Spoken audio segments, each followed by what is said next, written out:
Ang may-ari ng isang restaurant na ngayon ay sarado na dahil sa pagkabangkarote ay nag-aalok ng kanlungan sa isang walang tirahan na lalaki at sa kanyang batang anak na babae sa loob ng kanyang mga pader habang hinihintay ang isang mamimili. Ngunit isang araw, nang pumasok siya nang hindi nagpapahayag ng kanyang pagdating, siya ay nagulat sa kanyang nasaksihan na ginagawa ng lalaki.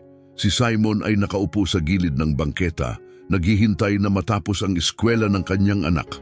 Pinili niya ang isang kalye sa gilid na nakatago sa paningin upang iwasan ang pangunahing pasukan kung saan karaniwang nagtitipon ang mga magulang. Alam niya na kung sasali siya sa kanila, siya ay sasalubungin ng mga mapanghusgang tingin. Hindi nila nakikita ang pinagdadaanan ko, naisip niya. Kung alam lang nila ang haba ng nilalakbay ko para muling itayo ang aming buhay, baka hindi nila ako titingnan ng ganoon. Si Simon ay nawala sa pag-iisip, pinagninilayan ng kanyang mga pakikibaka. Baka kailangan kong magsumikap pa, maghanap pa ng mas malayo. Baka mayroon pa akong hindi nasusubukan. Pagmumuni-muni niya, dapat may solusyon, talagang dapat mayroon. Bigla siyang naputol sa kanyang mga pag-iisip ng isang masigla at masayahing boses. Tay, andito na ako. Hindi mo aakalain kung gaano karami ang natutunan ko ngayon. Ito ay si Jennifer. Tumatakbo patungo sa kanya na may malaking, masayang ngiti. Ang dami kong natutunan ng mga bagong bagay. Sabi pa ng guru ko matalino daw ako. Masigla niyang ikinuwento, umaapaw ang kanyang mga salita sa enerhiya. Tumayo si Simon, nagliwanag ang mukha sa kanyang kasiglahan. Kwento mo lahat, mahal, pero mag-usap tayo habang naglalakad o malalampasan natin ang oras ng tanghalian, sabi niya. Kinukuha ang backpack niya habang sila ay naglakad pababa ng bangketa. Maingat na nakinig si Simon habang buong sigla niyang ikinwento ni Jennifer ang kanyang araw. Ang kanilang pag-uusap ay dumaloy habang sila ay papalapit sa restaurant ni Ricardo Oliver. Dumaan sila sa eskinita sa tabi ng restaurant. Isang lugar na madalas nilang pinupuntahan sa mga nakaraang linggo. Ang lugar na ito ay naging kanlungan nila sa gitna ng kanilang pang-araw-araw na mga pagsubok. Si Ricardo, isang lalaki sa kanyang kalagitnaang taon na karaniwan ay may istriktong anyo, ay kasing galante kung paano siya nakakatakot. Sa kabila ng kanyang seryosong itsura, ang kanyang kabaitan ay walang hangganang naipapalawak sa mga nangangailangan. Tulad ng dati, isang maliit na grupo ng mga taong walang tirahan ang naghihintay sa eskinita para sa kanilang araw-araw na pagkain. Ang presensya ni Simon at Jennifer ay naging pamilyar na at ang ilan ay bumati sa kanila pagdating nila. Nang marating nila ang pinto ng imbakan kung saan inayos ni Ricardo ang malalaking lalagyan na puno ng kumukulong pagkain, ang bango ay kumalat sa hangin. Hoy Simon, Jennifer, kumusta? Sakto ang dating nyo, kakapuno ko lang ulit ng mga palayok, bati sa kanila ni Ricardo. Mabuti kami, salamat sa iyo G. Ricardo, hindi mo alam kung gaano kahalaga ito para sa amin. Hindi ko alam kung saan pa ako lalapit para sa kapakanan ng aking anak, tugon ni Simon. Ang kanyang boses ay puno ng pasasalamat. Walang anuman, Simon. Hindi mo kailangan magpasalamat sa akin sa bawat oras. Ito'y dapat ginagawa ng bawat lugar, bagamat marami ang mas pinipiling itapon kaysa magbigay. Gayunpaman, may kaunting kakaiba ako ngayon.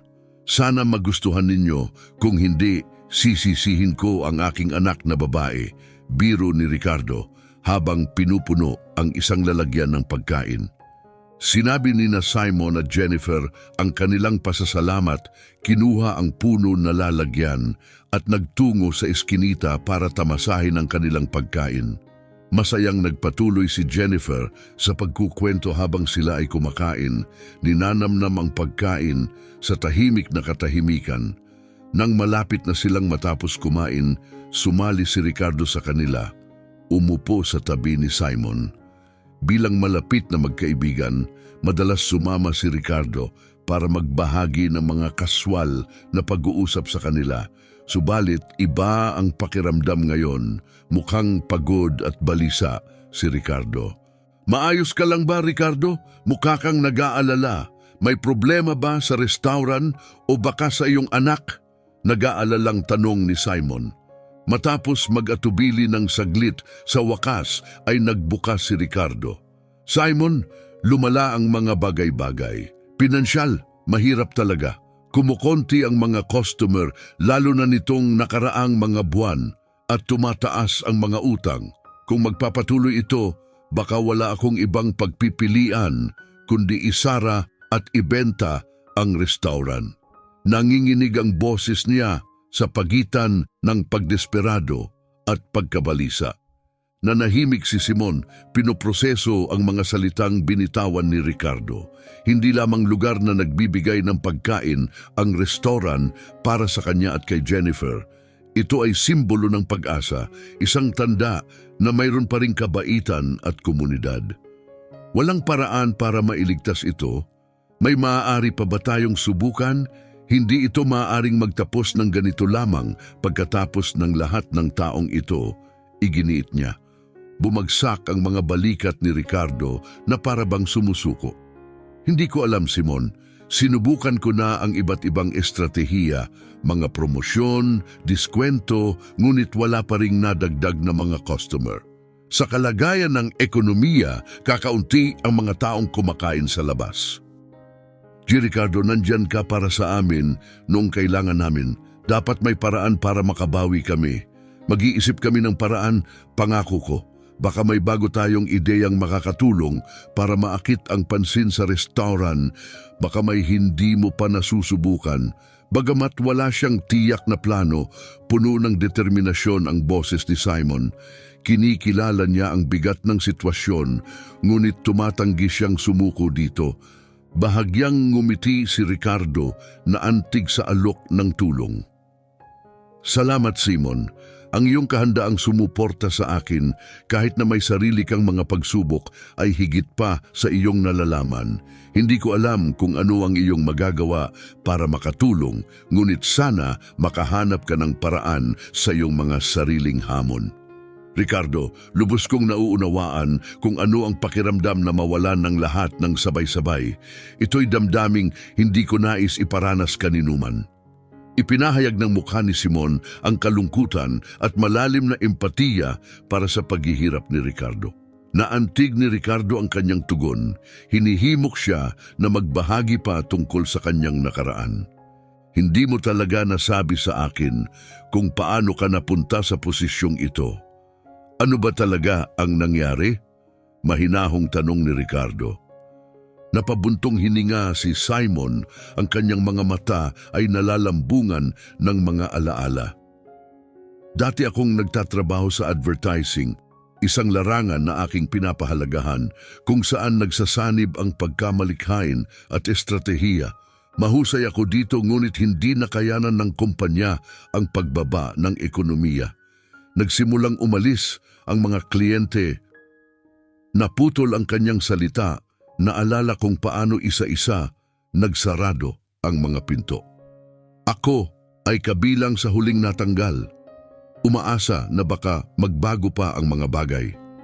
Ang alaala ng kanyang huling araw sa opisina ay nananatiling buhay.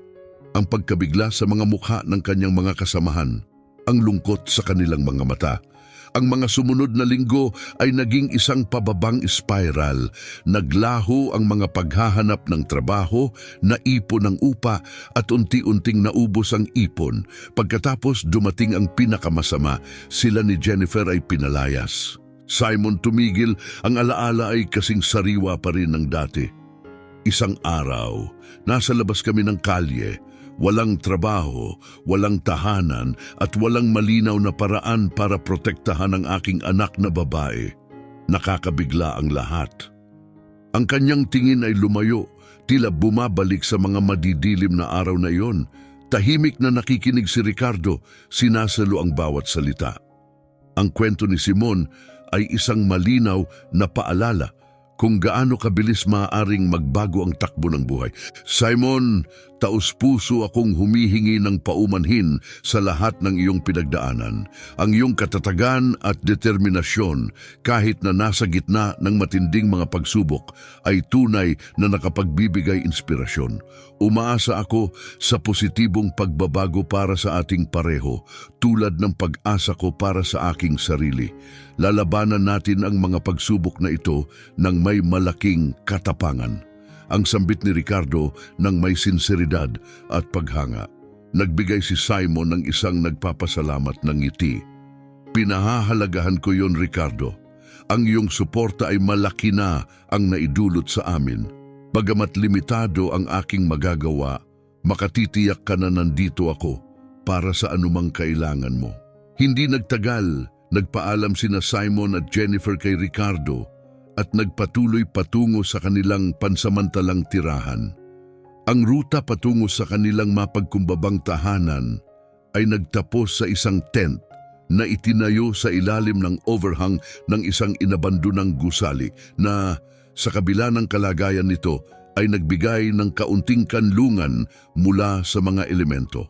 Ang gate ng gusali ay palaging bukas, nakakatanggap, ngunit iniiwasan ni Simon ang hindi nasasalitang mga hangganan na itinakda ng maaaring presensya ng isang wala doon na may-ari, hindi kailanman pumapasok sa loob, kundi nananatili sa loob ng mga hangganan ng maliit na nasisilungang bakuran. Nagtatapos ang araw ng walang isa pang pagkain. Habang lumalalim ang gabi, nagkukumpulan sina Simon at Jennifer sa tent para matulog. Ang tanging mga tunog ay ang kanilang mahinang paghinga at ang paminsan-minsang ingay ng malayong lungsod. Tinitingnan ni Simon ang kisame ng tent, malalim ang pag-iisip. Kailangan may paraan para makalabas kami dito. Magkakaroon ng solusyon, sigurado ako. Naisip niya, patuloy ang paggawa ng mga plano sa kanyang isip. Si Jennifer na mahimbing na natutulog ay mahinang huminga sa tabi niya. Siya ang tanging motibasyon ni Simon upang magpatuloy. Siya ang lahat sa akin at ako ang lahat sa kanya. Para sa kanya kailangan kong magpatuloy. Sa pag-iisip na iyon, siya ay nakatulog.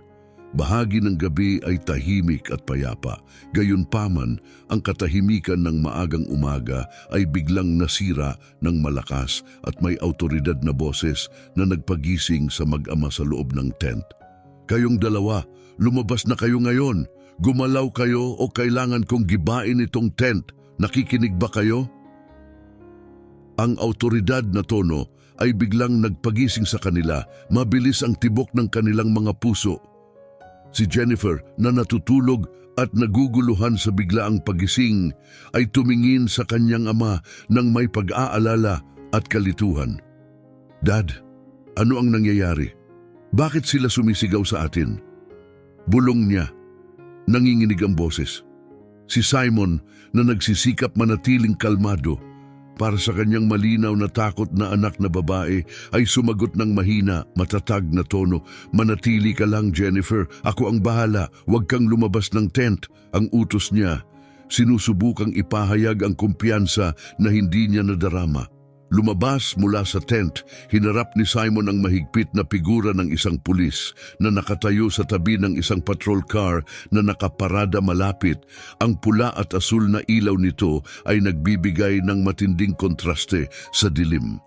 Ang opisyal na mukhang seryoso agad na nagsabi, nasa illegal ka sa pag-aaring ito at base sa kalagayan ng gate, mukhang pumasok ka rin ng puwersa.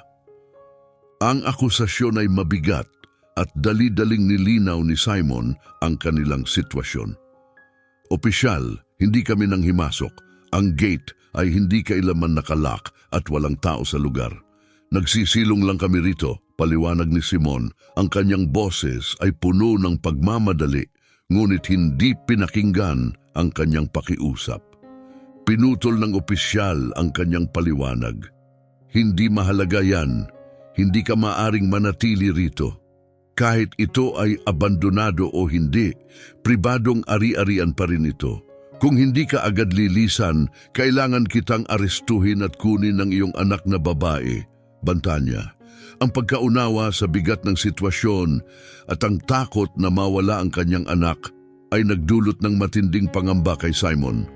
Sa pag-aatubili, sumilip si Simon sa loob ng tent at sinabihan si Jennifer, "Kailangan na nating umalis ngayon. Kunin mo ang iyong backpack. Maghahanap tayo ng ibang matutuluyan, okay?"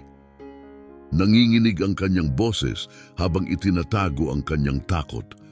Iniwan nila ang kanilang pansamantalang kanlungan, lumampas sa patrol car at nadama ni Simon ang matatalim na titig ng opisyal sa kanyang likuran, pinipigilan ang pagnanais na tumakas. Habang sila ay lumalakad sa dilim, pinigilan ni Simon ang mga luha, ramdam ang paghigpit ng kapit ni Jennifer sa kanyang kamay, nakikiramdam sa kanyang pagkabalisa.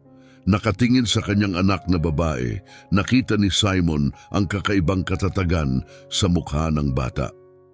"Ayos lang yan, Dad. Hindi ka naman sinaktan ng mga masasamang tao kaya magiging maayos din," sabi niya. Ang katiyakan nito ay nagpapaliit sa puso ni Simon.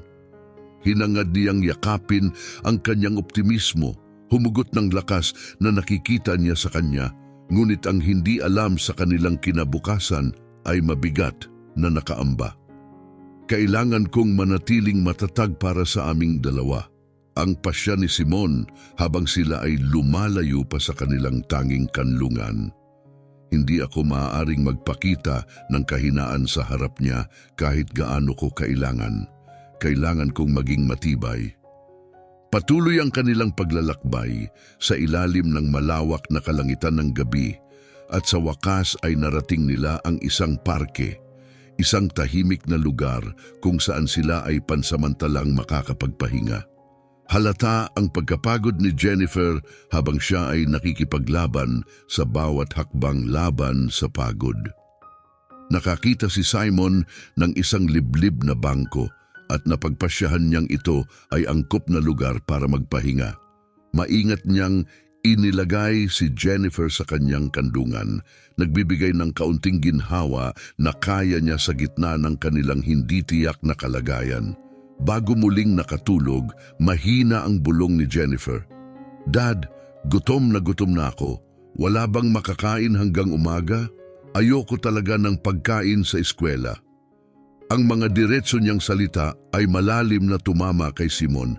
Ang kawalan ng kakayahan laban sa pangunahing pangangailangan ng kanyang anak na babae ay tumusok sa kanya. "Paano kita mapoprotektahan sa mundo kung hindi ko man lang masiguro na may makakain ka?" Bulay-bulay niya, ang matinding sakit ng katotohanan ito ay labis na bumagabag sa kanya. Pinigil ang mga luha, hinaplos ni Simon ang buhok ni Jennifer, nag-aalok ng anumang aliw na kaya niya. "Naiintindihan kita, mahal, naiintindihan ko, pero subukan mong kumain ng kahit ano sa oras ng recess bukas. Konting tiis na lang, okay? Malapit na ang liwanag," sabi niya. Si Jennifer, ang mga mata ay puno ng pagod at gutom, ay tumingin sa kanyang ama at nagpakita ng mahinang ngiti. "Okay, Dad, mahal na mahal kita at sisiguraduhin kong kumuha ng ilang cookies para sa'yo," pangako niya, muling nakatulog. Habang pinapahid ni Simon ang kanyang tahimik na mga luha, ang bigat ng kanyang mga perceived na pagkabigo bilang ama ay malalim na pumasan sa kanya. Gaano pa katagal kailangan niyang tiisin ang buhay na ito? Bulay-bulay niya, ang kaluluwa niya ay nasasaktan sa sakit na halo-halong walang hanggang pagmamahal para kay Jennifer.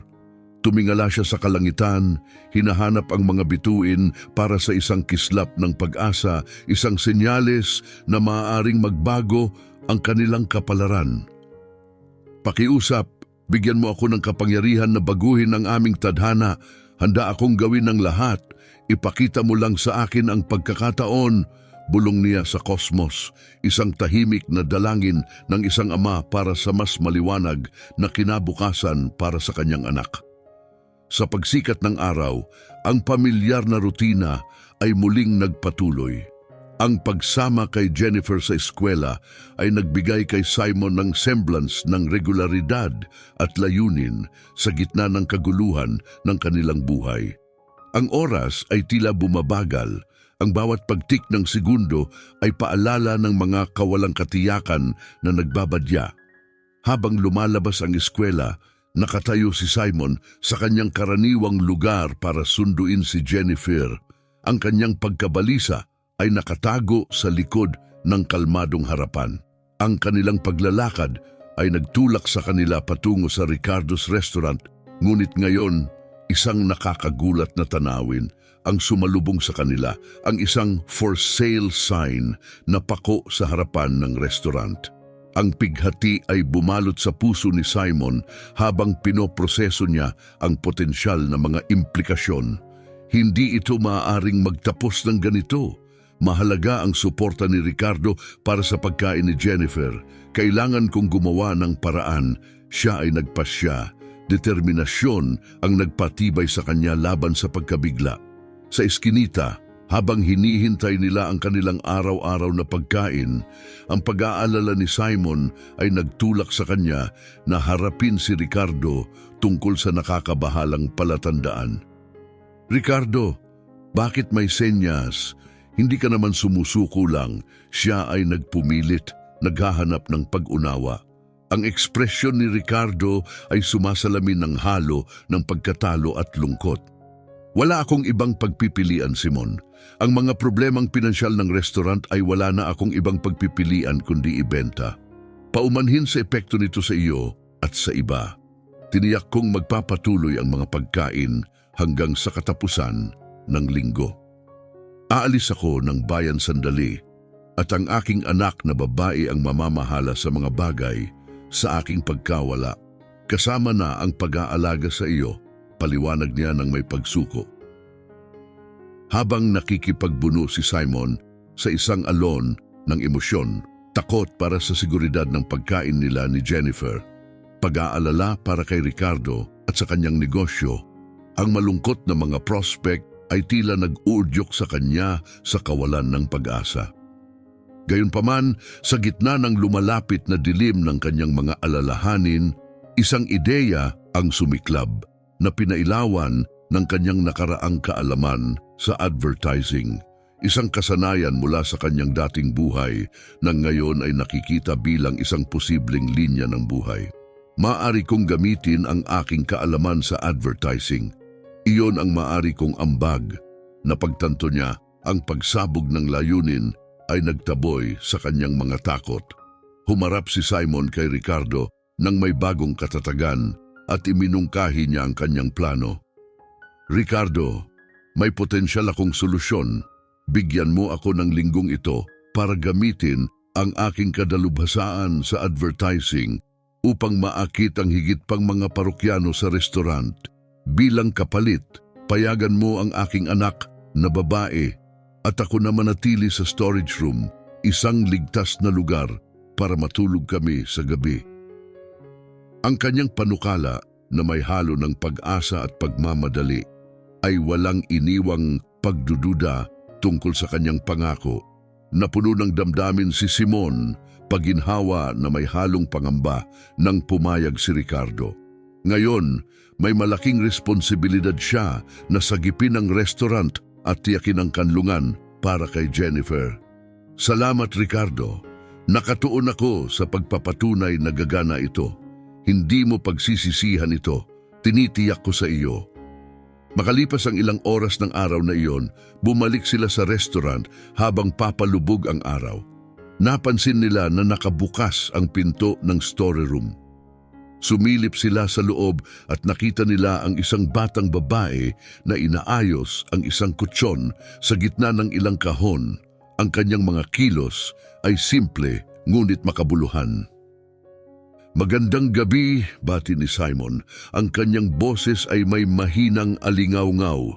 Sana hindi ako nakakaabala. Ikaw ba ang anak na babae ni Ricardo? Tama ba? Ang babae na sa unay nagulat ay agad namang ngumiti ng mainit. Ikaw si Simon, tugon niya, lumalapit ng may pagkakaibigan. Ako si Evelyn at kasama mo si Jennifer, ang cute niya. Ang kanyang tono ay nakakainganyo habang yumuko siya para batiin si Jennifer na nakatingin ng may interes. Pinapasok ni Evelyn sila Pakiusap, maging komportable kayo. Naghanda ako ng mainit na sopas. Naisip kong baka gutom kayo. Sandali lang, kukunin ko ito para sa inyo. Mabilis siyang umalis at bumalik agad. Inihanda sila ng mga mangkok ng sopas habang nakaupo sila sa mga pansamantalang upuan sa storeroom. Taus-pusong tinanggap ni Simon at Jennifer ang pagkain. Tinatamasat ang mayamang amoy ng sopas. May kuryosidad tungkol kay Ricardo. Nagtanong si Simon, "Ang iyong ama, dapat ay bumiyahe siya. Umalis na ba siya ngayon? Inaasahan ko pa siyang narito." "Umalis siya kanina," kumpirma ni Evelyn, "ngunit iniwan niya akong handang-handa. Alam kong pinagkakatiwalaan niya ako na pamahalaan ang mga bagay na nagpapalakas ng aking kumpiyansa. Mukhang matalino at mabait ka tulad niya. Naniniwala akong magiging maayos ka rito." Ngumiti si Simon na ginantihan naman ni Evelyn ng mahiyain. "Pala, ang sarap ng sopas na ito. Mukhang namana mo ang ilan sa talento sa pagluluto ng iyong ama. Gusto mo ba ang pagluluto?" Tumango si Evelyn. Ang kanyang mga mata ay kumikislap sa simbuyo. "Oh, mahal ko ang pagluluto, itong paraan ng aking pagpapahayag. Ngunit ang tunay kong hilig ay musika. Nangangarap akong gumawa ng karera sa musika. Ang pagluluto ay nagpapalusog sa kaluluwa, ngunit ang musika, ito ay umaabot sa puso." Maingat na nakikinig si Simon, humanga sa sigasig ni Evelyn sa musika. Talaga nga namang may espesyal na kapangyarihan ito, hindi ba? Na kumonekta sa atin sa mas malalaking, hindi masasalitang bahagi ng ating karanasan. Ako rin, naaakit ako dito. Marunong din akong tumugtog ng ilang instrumento, piano, gitara at kaunting biolin. Alam mo ba yon? Ibinahagi niya. Si Jennifer, bagaman karaniwang reserved, ay nakisali sa pag-uusap sa pamamagitan ng kanyang nagpapahayag na mga mata na lumilipat sa pagitan ni Simon at Evelyn. Hindi siya sanay makita ang kanyang ama na ganito ka-animated at kasali sa isang diskusyon. Ang kanyang mukha ay naiilawan ng isang tunay ng ngiti na halos bago sa kanya. Ang bagong ekspresyon ng kaligayahan ay isang malinaw na kaibahan sa karaniwang mga pasanin na nagpapadilim sa kanyang anyo. Habang nagpapalitan ng mga ideya sina Simon at Evelyn ng maayos, hinihintay ni Jennifer ang kanyang sandali upang mag-ambag. Nang may maikling katahimikan, siya ay nakisali sa tapat at matamis na paraan na natatangi sa mga bata. "Daddy, hindi ba't magiging magaling na mami si Evelyn?" Namula si Simon sa hindi inaasahang komento ng kanyang anak at naghanap siya ng tamang salita. Ang kanyang tawa ay may halong kaba. "Oh, Jennifer, Evelyn, talagang pasensya na. Nakakatuwa talaga ang mga bata, hindi ba?" Nais niyang sabihin, ang kanyang boses ay puno ng parehong pagkapahiya at aliw. Gayunpaman, si Evelyn ay tumugon ng may pamumula at mapagbigay na tawa, pinahahalagahan ang kamusmusan ng pangungusap. "Ayos lang, Simon. Talagang kaibig-ibig siya. Naiintindihan ko dahil sa pinagdadaanan ninyong dalawa. Natural lang na mamiss niya ang pagkakaroon ng ina sa paligid." Tugon ni Evelyn na may empatiya at magaan na tono. Hindi nito pinahina ang mood, sa halip ito ay nagdala ng mas personal na ugnayan sa kanilang pakikipag-ugnayan. Nagpatuloy ang mainit na pag-uusap hanggang sa oras na para umalis si Evelyn. Sa magiliw na paalam, lumabas siya, iniwan sina Simon at Jennifer na mag-isa sa tahimik na storeroom. Nang makaayos na sa kutsyon na ngayon ay nagsisilbi ring kama nila, ang katahimikan ng storeroom ay bumalot sa kanila, isang nakakaaliw na katahimikan pagkatapos ng masiglang pagbisita. Habang sila ay nahihiga, si Simon ay ngumingiti pa rin mula sa mga palitan ng gabing iyon. Ngunit bago sila tuluyang nakatulog, bumasag si Jennifer sa katahimikan. "Dad, napansin ko kung paano ka tumingin kay Evelyn. Gusto mo siya. Tama. Hindi mo ako maluloko. Mayroon kang nakakatuwang ngiti." Nabigla sa kanyang diretsahang obserbasyon, natawa si Simon. Oras na ng pagtulog ngayon, wala nang kwentuhan. Pareho tayong pagod, tugon niya, bagaman naantig sa kanyang kapansin-pansin. Tumawa si Jennifer at idinagdag, gusto ka rin niya, nakita ko, mayroon din siyang nakakatuwang ngiti. Ang kanyang tiwala at walang muwang na pahayag ay nag-iwan kay Simon na nakangiti sa dilim, pinagmamasdan habang unti-unti siyang nakatulog ng may masayang ngiti. Iniwan siyang nag-iisip sa kanyang mga reflektibong saloobin. Pinagnilay-nilayan ni Simon ang posibilidad ng pag-aangkin ni Jennifer. May katotohanan ba dito? May nararamdaman ba si Evelyn para sa kanya o bunga lamang ito ng malikot na imahinasyon ng isang bata? Parang malabo ang ganitong senaryo. Bagamat may damdamin siya para kay Evelyn, ang realidad ng kanilang sitwasyon ay nagpapahiwatig na tila hindi maabot ang pagkakaroon ng ganting damdamin. Sa pagkaubos ng kanyang isip sa mga pagmumuni-muni, nilamon ng pagod si Simon at siya'y nakatulog. Kinabukasan si Evelyn na laging puno ng enerhiya ay naghanda ng almusal para kina Simon at Jennifer na may antas ng pag-aalaga na higit sa inaasahan. Habang ninanamnam nila ang almusal na puno ng puso, nagtanong si Evelyn tungkol sa mga plano ni Simon para sa diner. May mga estratehiya ka ba para mapalago ang dinner? Nabanggit ng aking ama na magaling ka sa marketing at baka may mga makabagong ideya ka, tanong niya na may sinserong interes at pag-asa. Si Simon habang kumakagat sa kanyang toast ay sumagot, nag-iisip pa ako pero una gusto kong maramdaman muna ang lugar. Mahalaga ang pag-unawa sa diwa ng iyong marketing para makabuo ng isang tunay na kaakit-akit na bagay. Kinilala ni Evelyn ang pangangailangan ni Simon para sa konsentrasyon at pagkamalikhain at iminungkahin niyang ihatid si Jennifer sa paaralan. Isasama ko si Jennifer para magkaroon ka ng mas maraming oras sa pagpaplano, alok niya, isang kilos na sumasagisag sa suporta at tiwala sa kakayahan ni Simon. Malugod itong tinanggap ni Simon na nagpapasalamat sa kanyang suportang paninindigan. Magiging kahanga-hanga iyan. Salamat Evelyn. Ang iyong suporta at ang tiwala ng iyong ama sa akin ay tiyak na magbubunga, kanyang nasambit, na nakalulugod sa kaalaman na nasa mabuting kamay si Jennifer. Pagkaalis ng mga babae, lumabas si Simon mula sa bodega patungo sa kusina at saka sa pangunahing kainan na sinalubong ng walang lamang mga mesa at katahimikan. Gayunpaman, nakita niya ang katahimikan bilang isang canvas na puno ng mga posibilidad. Habang sinisiyasat ang lugar, natuon ang kanyang tingin sa isang chalkboard easel malapit sa entrada. Nagsimulang mag-usbong ang isang ideya.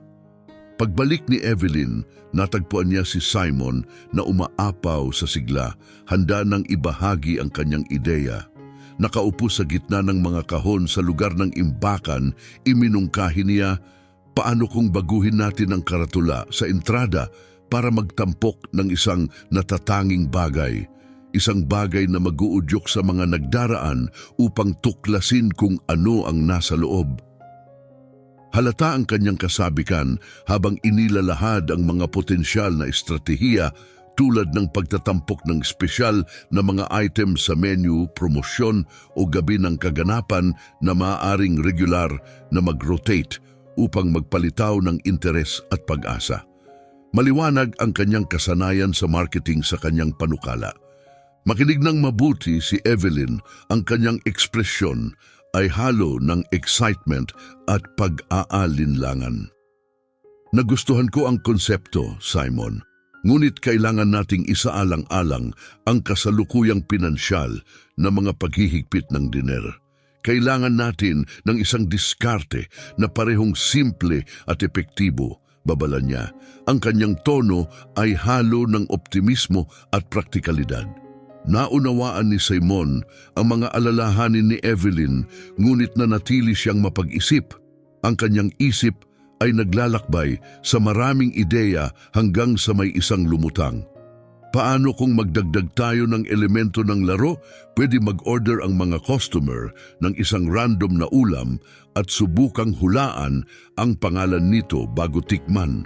Kung tama sila, libre ang kanilang pagkain at inumin. Nabago ang paunang pag-aalinlangan ni Evelyn sa excitement habang tinamaan siya ng simpleng bagong ideya. Napakatalino, Simon. Ito ay isang abot-kayang ngunit nakakaingganyong paraan para maakit ang mga tao at lumikha ng mga memorable na karanasan, sabi niya, na malinaw na humanga sa kanyang pagkamalikhain. Sa isang sandali ng kasiglahan, niyakap niya si Simon na nag-iwan sa kanya ng sandaling natulala ngunit malinaw na natuwa, namumula-mula sa hindi inaasahang pagmamahal. Matapos ang maikling, nagbabahaging ngiti na nagpapahiwatig ng mas malalim na koneksyon, muling itinuon ni Simon ang usapan. Simulan natin ang pagpaplano. Maaari tayong mag-brainstorm pa ng mga laro o themed nights upang panatilihing sariwa ang mga bagay at bigyan ang mga tao ng dahilan para bumalik. Hinihikayat ni Simon ang pagmamaneho, tumango ng masigasig si Evelyn. Talagang simulan natin ang pagkilos ng ating mga ideya. May ilang cost-effective na konsepto ako na maaaring gumana, iminungkahi niya habang sila'y nagpapalitan ng higit pang mga ideya. Isang alon ng optimismo ang bumuhos sa kanila.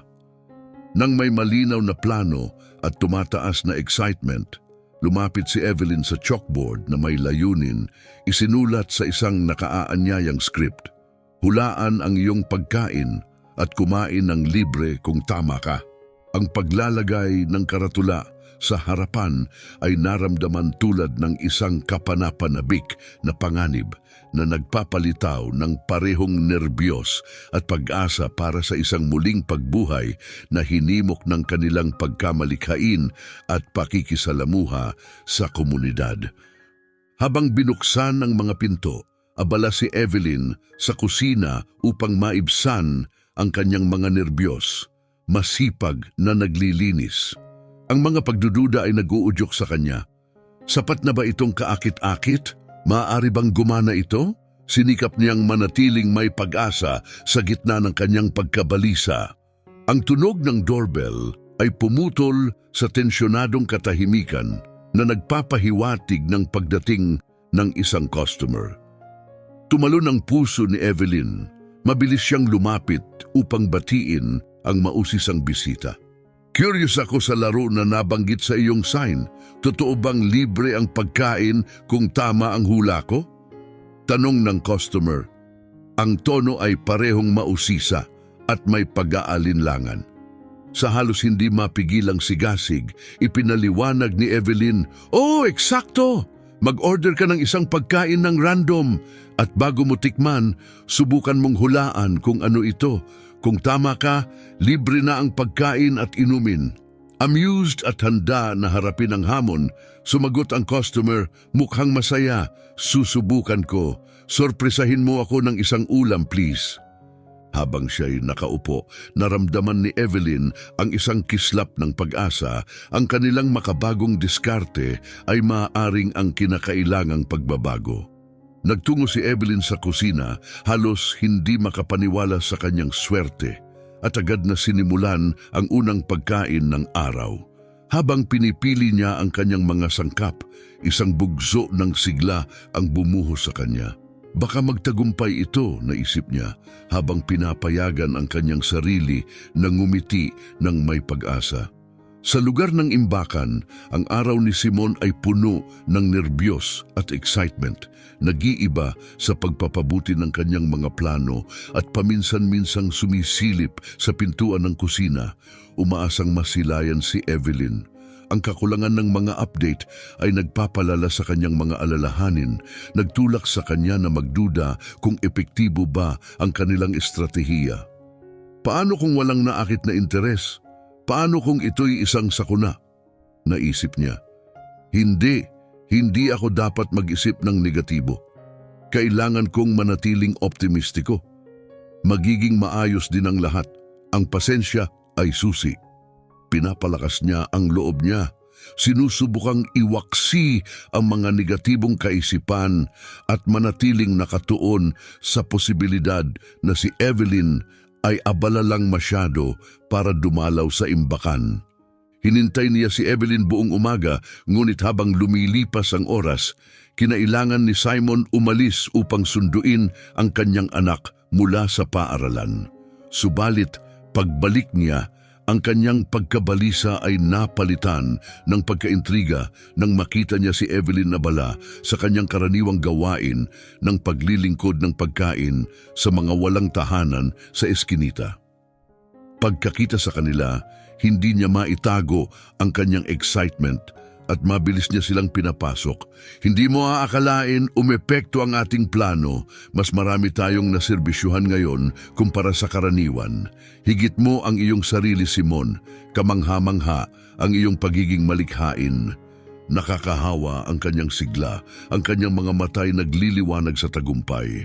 Si Simon, na binuhat ng kanyang mga salita, ay napahalakhak ng masaya. Talaga, kamangha-manga iyan. Hindi mo alam kung gaano ako napanatag sa narinig ko.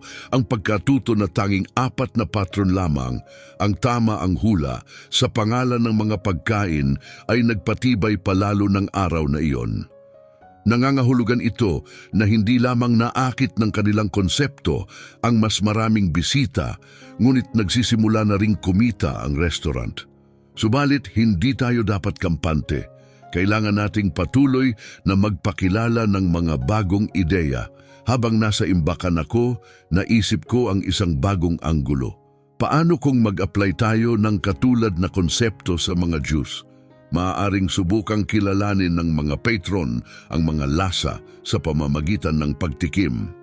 Kung tama ang hula nila, maaari silang uminom hanggat gusto nila. Patuloy na nadadala sa mataas na enerhiya ng araw, masiglang tinanggap ni Evelyn ang mungkahi. Perpekto! Napansin ko na lalo na ang mga mas bata ang naaakit ng mga hamon.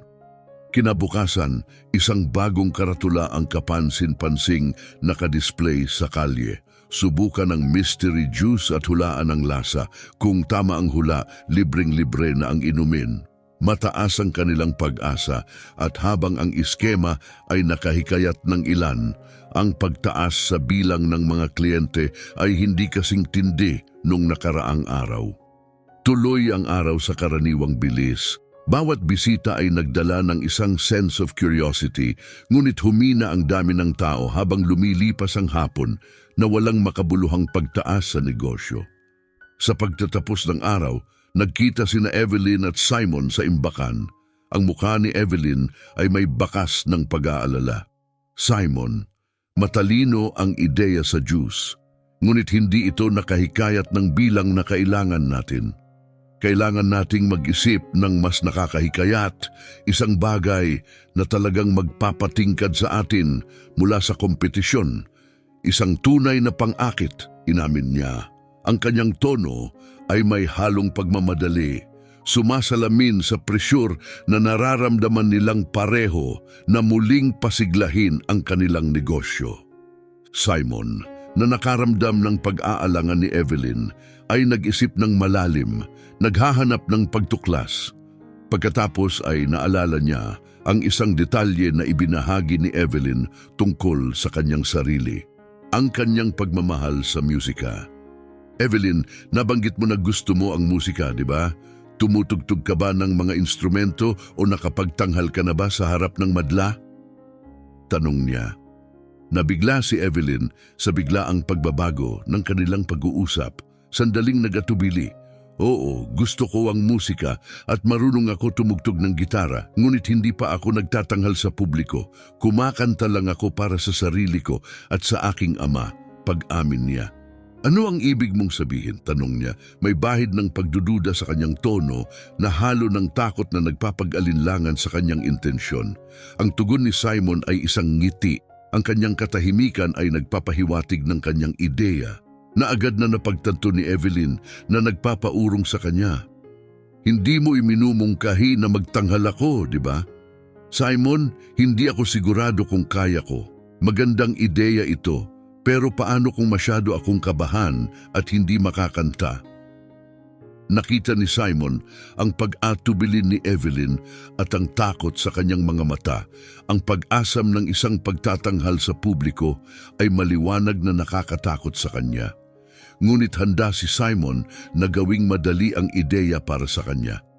Paano kung magsimula ka sa pagkanta lang para sa akin at kay Jennifer? Isipin mo ito bilang isang ensayo. Kung makakanta ka para sa amin, kaya mo ring kumanta nang may kumpiyansa sa harap ng mga tao sa restaurant. Iminungkahi niya, ang kanyang boses ay malumanay at nakapagpapalakas ng loob. Nanatiling may pagdududa si Evelyn. Ang ideya ng pagkanta kahit sa harap ng isang maliit at pamilyar na madla ay sumusubok sa kanyang pinakamalalim na mga insecurities. Pero paano kung wala sa tono? Hindi ako professional, Simon. Amateur lang ako. Wala akong formal na pagsasanay para kumanta sa antas na iyon.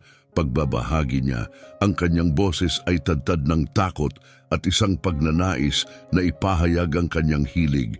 Ngunit hindi sumuko si Simon. Evelyn, naniniwala kami sa iyo at anuman ang mangyari, susuportahan ka namin. Ito ang iyong pagkakataon na ibahagi ang iyong talento kahit na sa amin muna ngayon. Si Jennifer na laging sumusuporta ay mas sigasig na sumali. Gusto kong marinig kang kumanta, Evelyn. Pakiusap, pustahan tayo na kumakanta ka parang prinsesa mula sa mga pelikula. Ang taus-pusong pakiusap ni Jennifer, ang kanyang mga mata ay puno ng pag-asa, ay ang tulak na kailangan ni Evelyn. Pagkatapos ng sandaling pag-iisip, siya ay pumayag. Sige, susubukan ko. Pero walang pangako. Makakakanta ako para sa inyong dalawa, pero hindi ibig sabihin na magtatanghal ako para sa lahat sa restaurant. Nang gabing iyon, ang bodega ay naging isang hindi formal na entablado. Nakaupo sa mga kahon habang tumutugtog si Simon ng gitara, nagsimulang kumanta si Evelyn. Ang kanyang boses, matamis at melodiya ay pumuno sa silid. Ipinapakita ang isang talento na hindi lubos na inaasahan ni Simon. Habang nakikinig siya, isang bagong hilig ang sumiklab sa kanya. Ang saya ng pagmasdan si Evelyn na nagtatanghal. Ang sandaling ito ay malalim na tumama sa kanyang puso, isang bago at matinding emosyon na lubos siyang nabighani. Para kay Evelyn na abala sa musika at sa pagtugtog ni Simon, ang karanasan ay nagbukas ng mata. Ang pagmasdan, ang bihasang mga daliri ni Simon na humahaplos sa mga kwerdas ay nakakabighani. Sa sandaling ito, napagtanto niya na ang kanyang damdamin para sa musika at pagkanta ay nauugnay sa kanyang umuusbong na damdamin para kay Simon. Ang epipanyang ito ay nagdulot ng isang ipo-ipo ng emosyon, ang isang halo ng kagalakan sa pagtuklas at kaba tungkol sa mga implikasyon nito. Habang ang huling tala ay umalinggaw-ngaw at ang huling liriko ay kinanta, ang mukha ni Evelyn ay nagningning sa kasabikan. Ang dati-rati nakakatakot na pag-asam ng pagtatanghal ay naging isang nakakapanabik na pagkakataon. Maraming salamat sa lahat ng ito. Ngayon alam ko na kaya ko ito at handa akong ibigay ang aking pinakamahusay. Halina't ipakilala ang musika sa restaurant. Deklara niya. Ang kanyang boses ay puno ng bagong tuklas na kumpiyansa. Habang pinagmamasdan ni Ricardo ang masiglang tagpo sa kanyang harapan, damang-dama ang kanyang mga emosyon. Ang restaurant na dati nanganganib ng magsara, ngayon ay umaapaw sa sigla at enerhiya. Ang malakas ngunit marupok na boses ni Evelyn ay pumupuno sa hangin. Hinahabi ang komunidad na nagtipon dahil sa bagong akit ng musika. Ang pagbabago ay higit pa sa isang estratehiyang pangnegosyo. Ito ay isang muling pagkabuhay ng kaluluwa ng restaurant. Tumugon si Simon sa taos-pusong pasasalamat ni Ricardo sa pamamagitan ng isang mapagpakumbabang tango. Ang kanyang mga matay sumasalamin sa malalim na kasiyahan sa kanilang nagawang trabaho. Lahat ito ay salamat sa team at lalo na sa hindi ka panipaniwalang talento ni Evelyn, sabi niya. Itinuturo ang improvisadong entablado kung saan patuloy na nakakabighani si Evelyn sa madla. Ang kanyang ideya na pagsamahin ng musika at kainan ay bumago sa lugar na ito.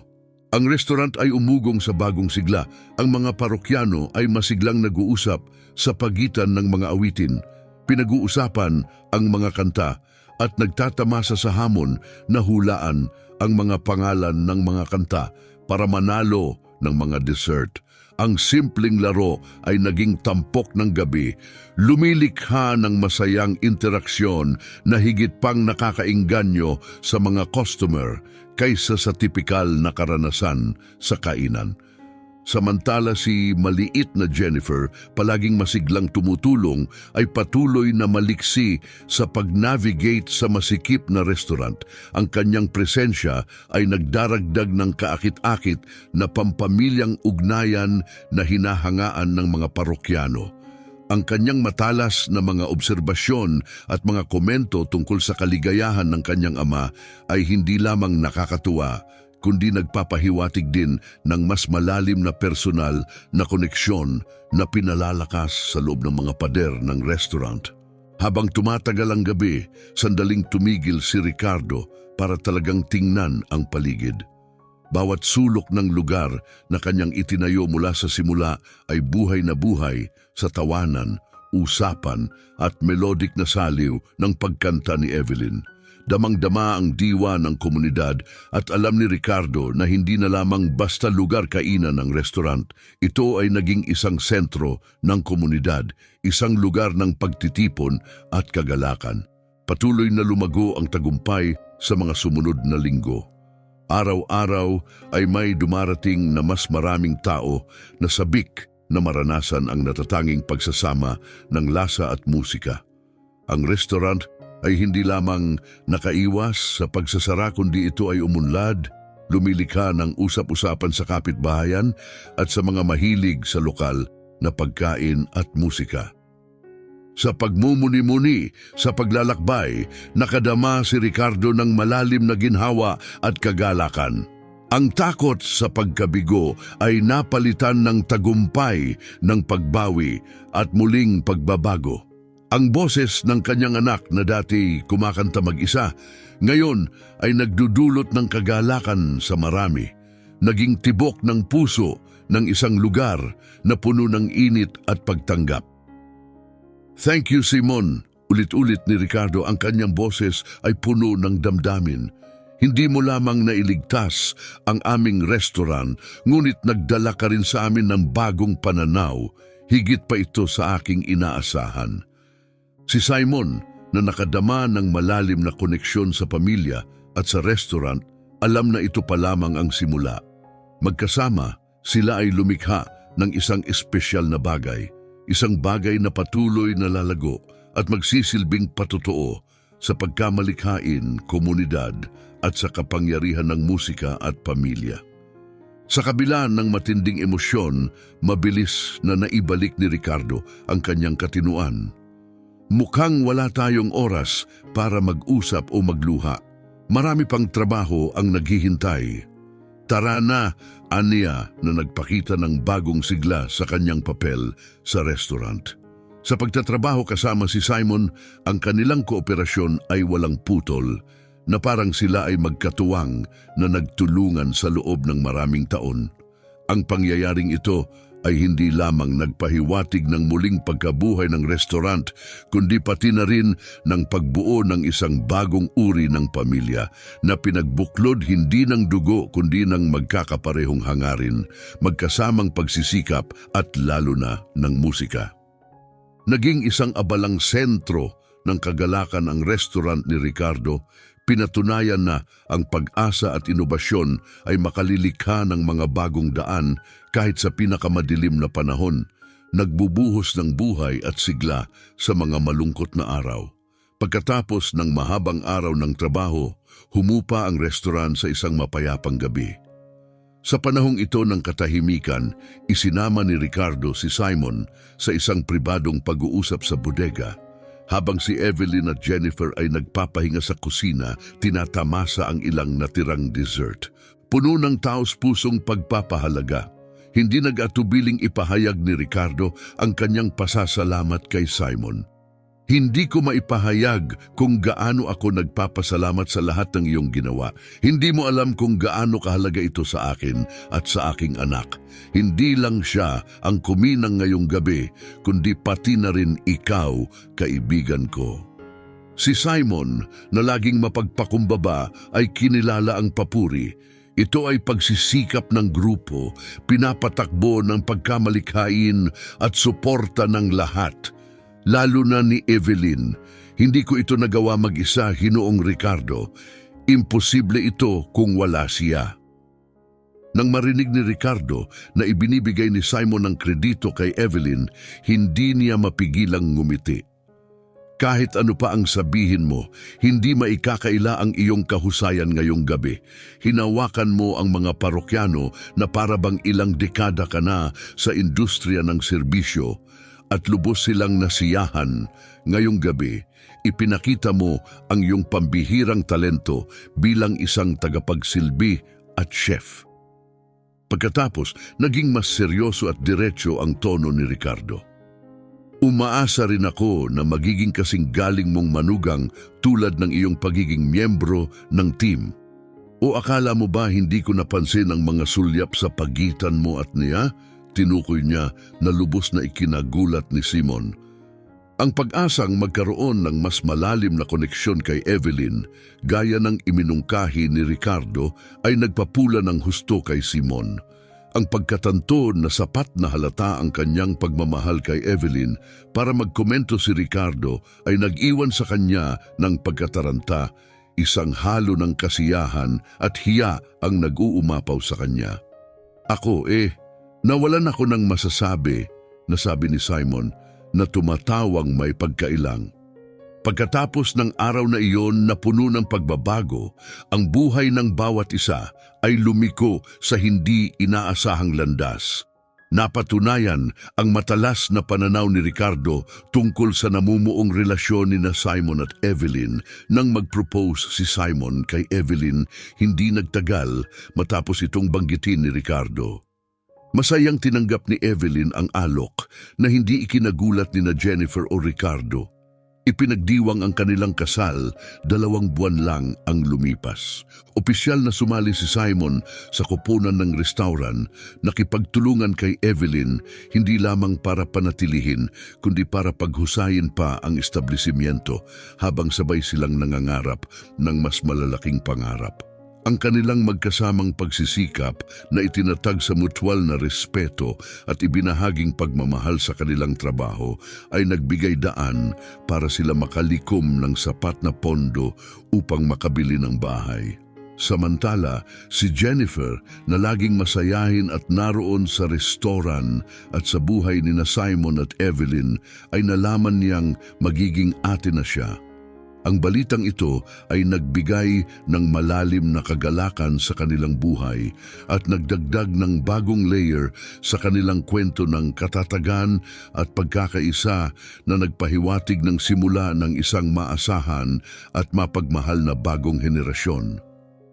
Sa paglipas ng panahon, ang restaurant ay hindi lamang nagpatuloy na maging minamahal na sentro ng komunidad, kundi lumago rin bilang isang matagumpay na franchise sa buong lungsod. Ang malikhaing mga ideya ni Simon, walang tigil na pagsisikap ni Ricardo at matatag na suporta ni Evelyn ay nagbago sa establishmento bilang simbolo ng pagpupunyagi, inobasyon at tagumpay. Ang katatagan ng pamilya ay nagsilbing patunay sa kapangyarihan ng pagtutulungan, pagmamahal at paghahabol sa mga pangarap. Ang mga araw ng kahirapan at kawalan ng katiyakan ay napalitan ng panahon ng kasaganaan at kaligayahan na ang bawat bagong hamon ay hindi nakikita bilang hadlang, kundi bilang pagkakataon upang lumago at patatagin ang kanilang mga ugnayan. Ang kanilang pamana na kinikilala sa pamamagitan ng musikang nakakapukaw, pagkaing hindi malilimutan at malalim na pagmamahal ng pamilya ay nagbigay inspirasyon sa lahat ng nakakasalamuhan nila.